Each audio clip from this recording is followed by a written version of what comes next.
Hi, I'm Nan Simonson, and I'm going to make a traditional Indian dish called Makani Dal. And it's a butter dal, but we're not using butter because I am a whole food plant-based, not only culinary coach, but that's how I roll. In other words, whole foods, plants, no animal products at all, and so I'm not putting in butter or ghee or any animal products, but this is such a traditional and wonderful dish. And I'm using a bean that I've newly discovered to be incredibly high in omega-3 fatty acids. And those of us that are whole food plant-based and not eating any animal product, including fish, look for ways to build our omega-3s while we cut down the omega-6 fatty acids, which are in all kinds of oils. And so I don't use oil in my cooking either, so watch this. The traditional way to cook most Indian foods, and there is no question but that there is a very high incidence of cardiovascular disease and diabetes in India, both of which can be traced back to excess oil, excess saturated fat. And where do they get the saturated fat? I lived there for months and months, off and on several times. My son lived there for 3 years. And it's the use of ghee, that's butter, clarified butter. It's the use of milk, dairy products, that cows are sacred. They don't eat, the cows, the Hindus don't eat meat if they're vegetarian, and the cows are sacred. But there's still a lot of saturated fat. Milk is liquid meat. And so that's what has been found to be the cause and the aggravating ingredient in diabetes. It's not the sugar, it's not the carbohydrates. We can heal people in lifestyle medicine. I'm a coach with a lifestyle medical practice with very high carbohydrate diets. Mine, for example, is 70 to 75% whole food carbohydrates. That means grains and beans like this dish, and tubers and squashes, and the winter squashes. Now, what did I just do as I was talking to you? I had a hot pan because this is an Instapot. I put it on saute. The pan was empty. There's no oil in there. And what I was going to say is traditional. If you were to look at almost any recipe, any Indian recipe, almost any recipe, well, especially the Middle Eastern and the Indian, the African cultures, they begin by toasting their spices. They toast them in oil of some kind. I'm not doing that. What I do is I start with my onion. Onion is a moist vegetable.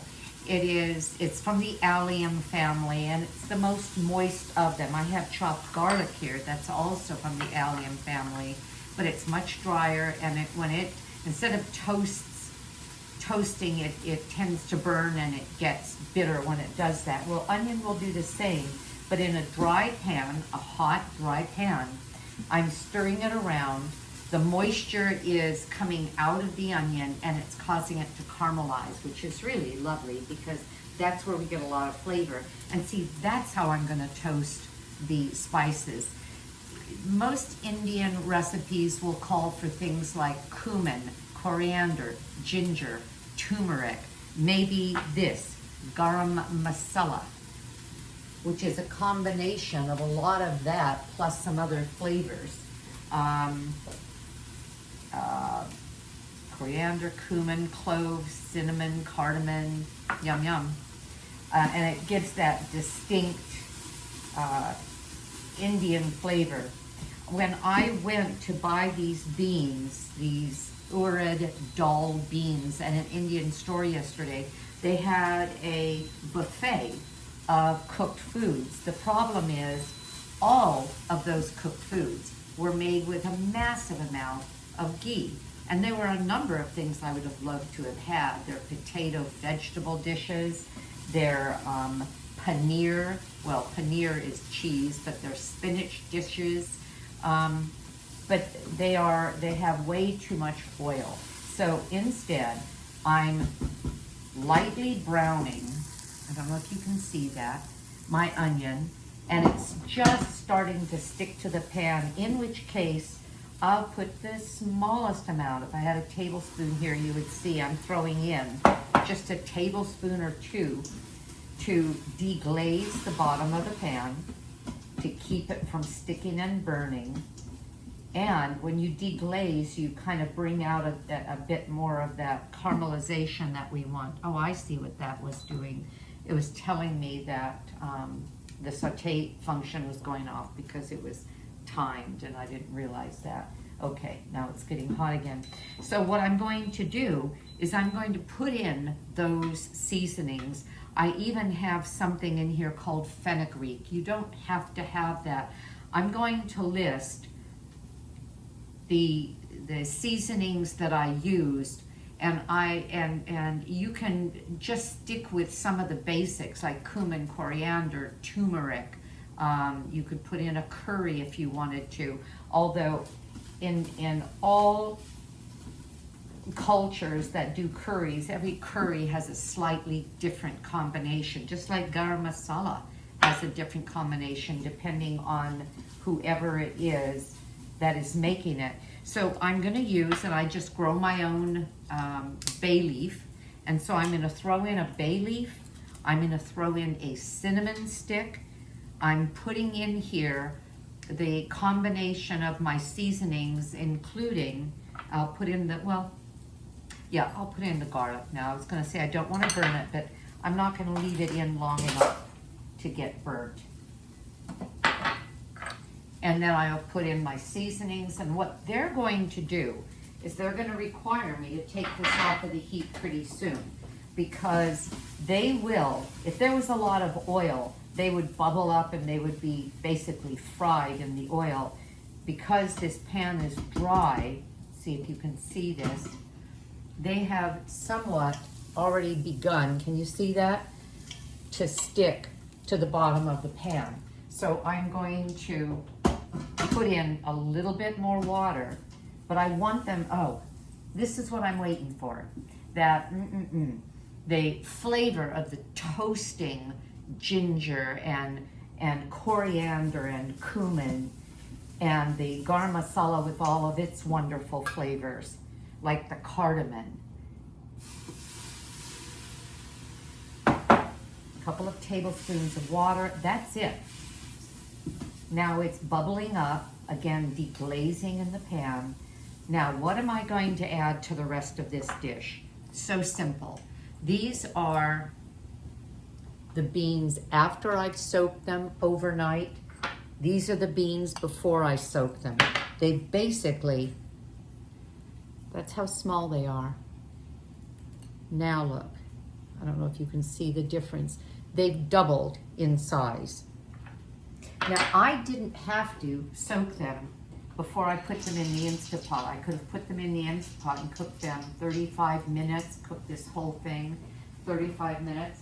But because this bean has a rather thick skin, it's known for its propensity to lead to gas, especially with people that aren't used to legumes. Well, I wasn't going to do that to myself or you. We're having company tonight, and I don't want to do that to the company either.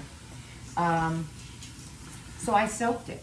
I soaked it overnight and until now, so it's probably been soaked, I don't know, 10, 12 hours, maybe 14. And I changed the water a couple of times, and that helps to reduce it.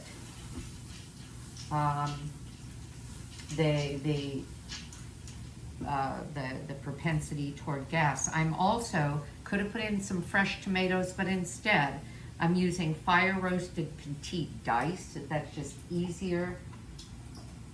And what I want from this, and so instead of cooking it, for example, 35 minutes, I'm going to cook it half that time. I'll check to be sure that it's very well and creamy very well done and creamy, because this dal, this Makani Dal, is supposed to be a creamy mixture. All right, and then I'm going to put in, this was 1.5 cups of the mungo bean, or the Urad dal, and I'm putting in, then soaked it, and I'm going to put in 6 cups of water. If it ends up being too much, I'll bring it to a fast simmer and dry it out some. But I want this to be very, very creamy, and I'll mash some of it. Now, in some of the recipes for this traditional luncheon and traditional family meal, in some of them they use kidney beans as well. To a cup and a half of the dal, they would use maybe 1/2 cup of dry kidney beans. I am not doing that. I'm going to serve this with brown rice that's cooking right now. If I had some Indian breads here, like a naan bread, I would use that. I may run out and get a Middle Eastern flatbread to serve that with.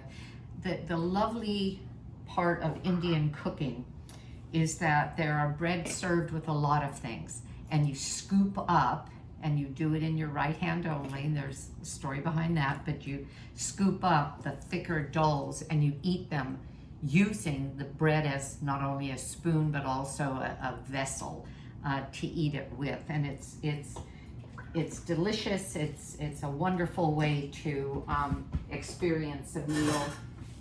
And I'm going to put the cover on.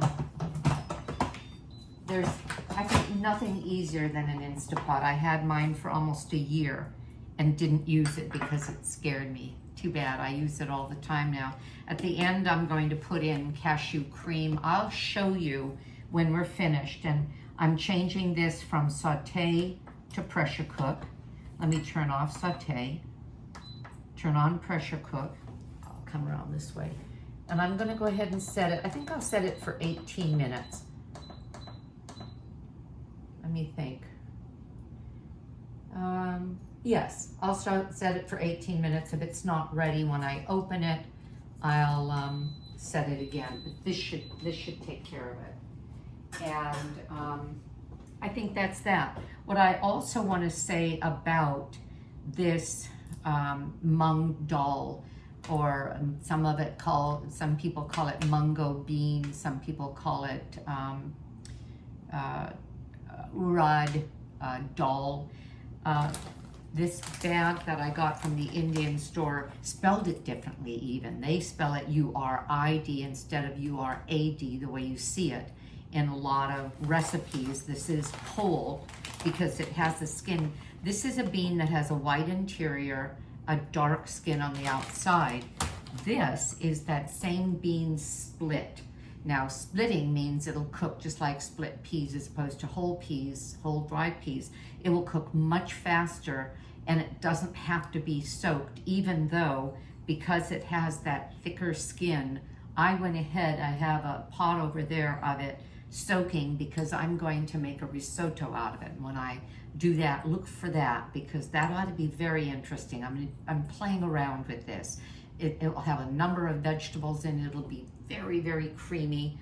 And I'll serve a saute of, or a pile of sauteed mushrooms. When I say sauteed, it's this way, with a lot of seasonings and broth and things. It's no oil at all. And I've got to tell you something. If you eat a pound of mushrooms and you don't add oil to it, you're looking at 100 calories, 110, if even that. You add all the oil most people put in sauteed mushrooms, you bring the dish up to, it could be any number, 500, 600, 700 calories. And anyone, I can easily eat a pound of sauteed mushrooms that cook down to nothing. So this is the split dal. And let me get my hand this way, see? And when they split it, you have the option of getting, again, the same bean split, but also split without without skin, and therefore you have a pure white bean. In which case you can do a curry that's a pure white bean in a soft colored curry. Or I could have done the risotto completely white by getting the one without the skin, but I want the fiber from the skin, so I'm going to have it. Okay, I'm gonna let you go. I'll get back to you when this is done. Hi. All right, so I ended up cooking the Makani Dal for 20 minutes, high pressure, let it release for 15 minutes. It's beautiful. The recommendation is to mash the beans because you want this to be, you may want it to be a creamier kind of consistency rather than like a lentil soup with individual beans. And my favorite way of doing that is just with an immersion blender rather than a masher. So I used my immersion blender, put it in, pulled it out, and I'm going to show you what I ended up leaving it like. It could have been mashed more and it could have been mashed less, but I'm going to do a final addition to that, and that is that I'm going to put about 1/4 of a cup, maybe a little bit more, of cashew yogurt. Because the recipe, remember, it's a butter dal. They recommend ghee and then ending it with cream. Well, I'm not doing any of that, but I would like it to have a little bit of the creaminess that is expected when people eat this. I'm going to taste. Let's see what I think. I did taste it. I wanted to add a little salt because I hadn't put that in. Oh, this is really nice. I like the yogurt in it a lot. I'm gonna put it on saute. Did I unplug it? No. Oh, cancel and saute. To keep it hot, our guests are just about here. I'm gonna put just a little, no, you know what? Instead of putting it that way, I'll show you what I'm gonna do. I'm going to go ahead and serve it. And this is what it looks like. I'll turn the camera down so you can see. Very traditional Indian dal. There. I'm going to put some chopped cilantro. I'm going to put a few dollops of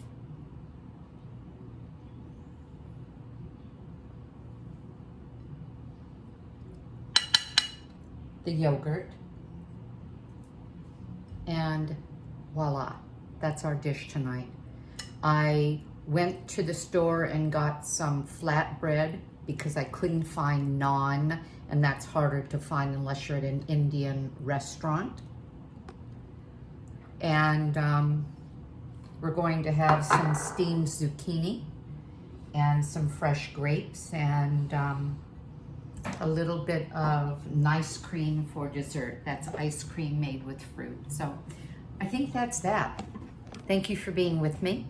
I want to mention that on the description of this on YouTube, you're going to see 2 links. One is for an article that talks about the value of omega-3s and 6s and balancing them, and it has a omega-3 and 6 chart of foods that have and the ratio between them, the 6s and the 3s. But this is one of my favorite articles, written back in 2015 by a physician, what's in a bean, and it's talking about this particular dal because of the amount of omega-3s in it. Isn't that neat? So you'll find this article. I'm done. I hope you have a great day because I know I'm going to, and hope to see you again. Bye-bye.